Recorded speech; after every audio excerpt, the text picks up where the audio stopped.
안녕하세요. 진성훈 목사입니다. 오늘 본문 말씀 사도행전 9장 10절에서 19절의 말씀을 중심으로 구원받은 자의 증표라고 하는 제목의 하나님 말씀 나누도록 하겠습니다. 여러분, 우리 성도의 인생에 있어서 사활을 걸 만큼 너무나 중요하고 시급한 문제가 있다면 내가 정말 구원을 받았는가를 확증하는 것입니다. 그래서 사도 바울은 고린도후서 13장 5절에 이렇게 선포하였습니다. 너희가 믿음에 있는가 너희 자신을 시험하고 너희 자신을 확증하라. 예수 그리스도께서 너희 안에 계신 줄을 너희가 스스로 알지 못하느냐. 그렇지 않으면 너희가 버리운 자니라. 여러분, 이렇게 사도 바울은 구원을 확신하라고 이야기하는 것이 아니라 구원은 확증해야 한다라고 이야기하고 있습니다. 그러면 우리 성도들은 어떻게 우리가 받은 구원을 확인하고 증거로 제시할 수 있겠습니까?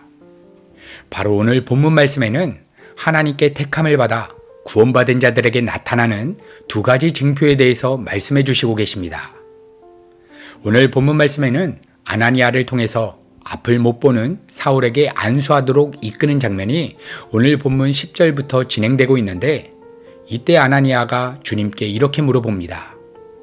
주님, 이 사람이 어떤 사람인지 알고 하시는 말씀입니까?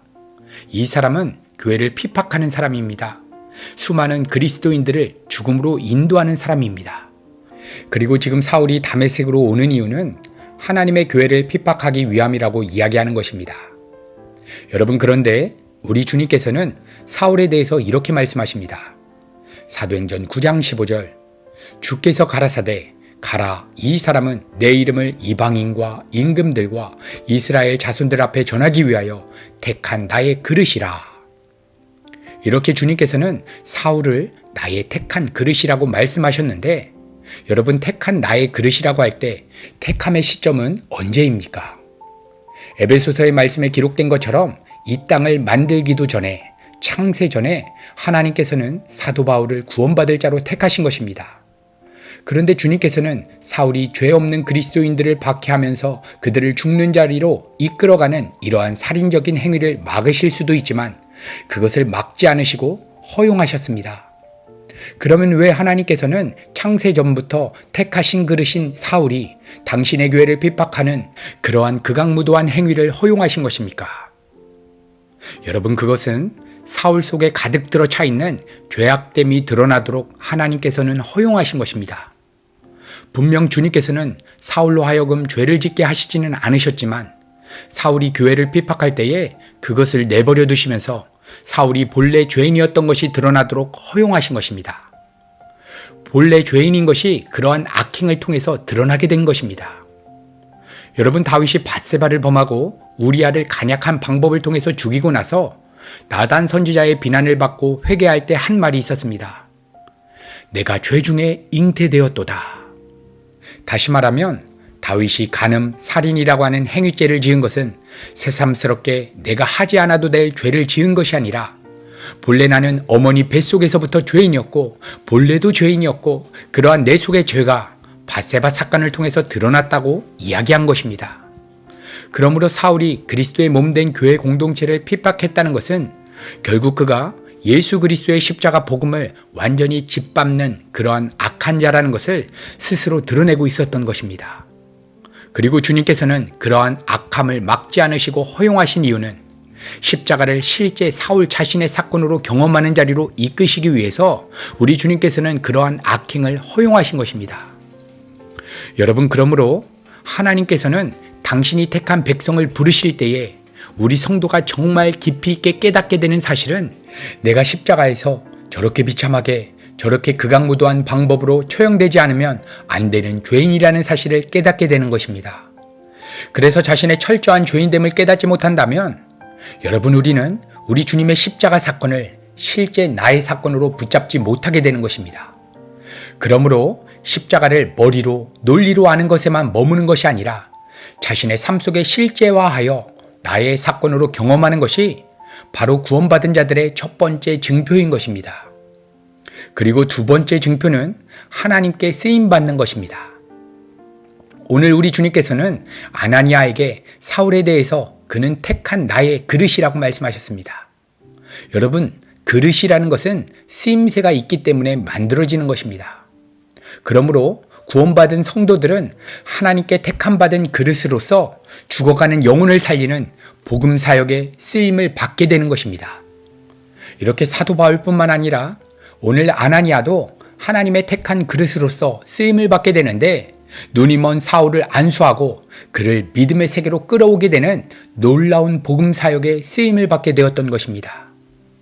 이렇게 아나니아를 통해서 사도 바울이 영적으로 눈을 뜨게 되었는데, 이제 사도 바울도 하나님의 택한 그릇으로서 복음 전도자의 쓰임을 받게 됩니다. 특별히 사도 바울은 로마서 15장을 통해서 하나님께 쓰임받는 핵심적인 의미를 말씀해 주셨는데, 자신의 복음 사역의 핵심은 이방인들을 제물로 하나님께 드리는 것이라고 표현하여 말씀하셨습니다. 여러분, 그러면 사람을 제물로 드린다는 것의 의미가 무엇입니까? 구약에서 하나님께 제물을 드리는 번제는 짐승을 죽여서 각을 떠서 제단 위에 올려놓고 뼈와 내장과 살과 모든 것을 다 태워서 드리게 됩니다. 그렇다면 바울이 복음의 제사장이 되어서 사람들을 제물로 드리는 방법은 무엇이겠습니까?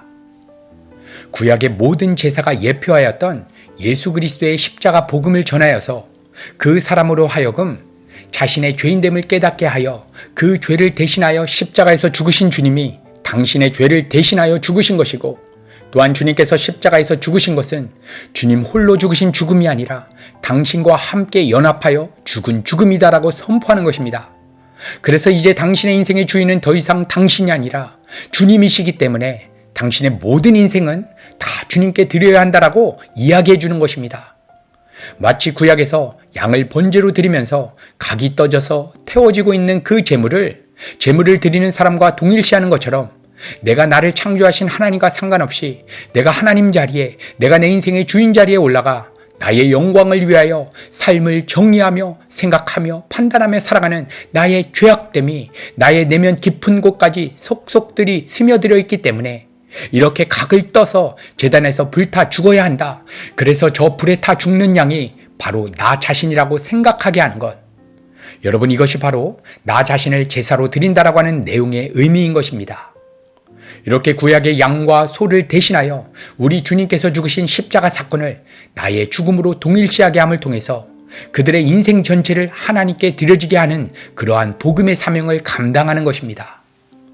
여러분, 사도 바울은 자신은 이방인을 위한 복음의 제사장의 사명을 부여받았다라고 하는데, 그러면 우리가 사는 삶의 현장에서 이방인들의 본질적인 의미가 무엇이겠습니까? 우리 주님께서는 마태복음 6장 31절에서 32절을 통해서 이방인에 대해서 이렇게 정의하여 말씀하셨습니다. 마태복음 6장 31절에서 32절. 그러므로 염려하여 이르기를 무엇을 먹을까, 무엇을 마실까, 무엇을 입을까 하지 말라. 이는 다 이방인들이 구하는 것이라. 너희 천부께서 이 모든 것이 너에게 있어야 할 줄을 아시느니라. 여러분, 이렇게 우리 주님께서 정의하는 이방인이란 내가 무엇을 먹을 것인가, 무엇을 마실 것인가, 무엇을 입을 것인가, 이렇게 이 땅에서 일어나는 일들을 걱정하는 사람들이 다 이방인의 의미라는 것입니다. 예를 들어 코로나19로 주어진 사업의 어려움, 재정의 어려움, 직장의 어려움, 이렇게 하나님이 아닌 이 땅에서 일어나는 일들의 마음이 사로잡혀서 자신이 좋다 나쁘다 선악 판단하는 그러한 선악 판단의 주체가 되어 살아가는 모든 사람들이 의미상 이방인이라는 것입니다. 그래서 이 세상에서 주어지는 여러 가지 일 때문에 걱정하고 근심하고 마음이 이 세상 일들에 지배받아 노예가 되어서 살아가는 사람들에게 우리 거듭난 성도들은 복음의 제사장으로서 우리 구주 예수 그리스도의 십자가 사건을 제시함으로써 당신이 지금 걱정하고 염려하고 근심하고 있다면 그것이 바로 그 일에 대해서 당신이 주인의 자리, 하나님 자리에 올라간 죄 가운데 놓여진 상태인데, 당신의 인생에 하나님을 주인으로 모셔드리기 위해서는 예수 그리스도의 십자가에 이 세상으로 빗나간 당신의 죄악된 본성이 주와 함께 죽었음을 믿음 안에서 경험하기 위해서 성령 하나님의 도우심을 구해야 한다라고 복음을 전하는 것입니다. 사랑하는 성도 여러분, 이렇게 내가 구원받은 자라고 하는 증표는 자신의 철저한 죄인됨을 깨닫고 십자가를 자신의 삶 속에 실제화하여 나의 사건으로 경험하는 것과 그 십자가 복음을 우리의 입술로, 우리의 삶으로 전하는 그러한 하나님의 통로로 쓰임받는 것입니다. 오늘 이 말씀 앞에서 다시금 자신의 구원에 대해서 돌아보면서 아직 자신의 죄인됨에 대한 철저한 자각과 십자가에 대한 경험이 없으셨던 분들이 있다면 오늘 이 시간 성령 하나님의 도우심을 간절히 구하며 회심의 은혜가 일어나 구원을 확증하고 앞으로의 모든 인생이 십자가 복음을 전하는 하나님의 그릇으로 쓰임받게 되기를 우리 구주 예수 그리스도의 이름으로 간절히 축복합니다.